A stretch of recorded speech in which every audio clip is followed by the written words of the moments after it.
82 PART4 The teachings of the Lord of the Second Coming.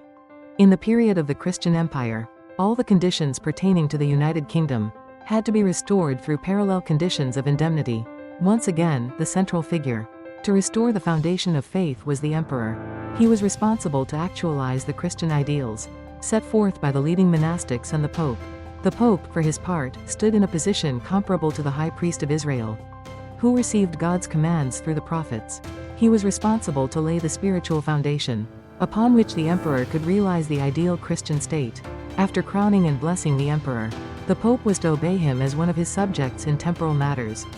The emperor, in turn, was to lift up and further the spiritual work of the papacy in his realm. Pope Leo III crowned Charlemagne and blessed him as the first emperor of Christendom in 800 A.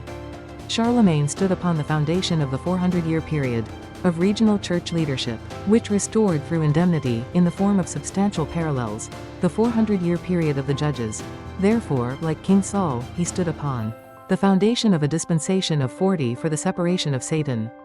By faithfully living according to the teachings of Jesus, in his work to realize the Christian ideal of the state, he was to establish the foundation of faith.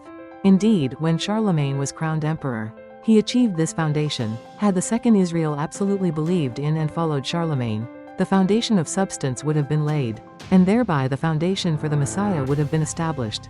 In other words, the spiritual kingdom, led by the Pope, and the earthly kingdom led by the emperor, were to fully unite upon the existing spiritual foundation for the Messiah.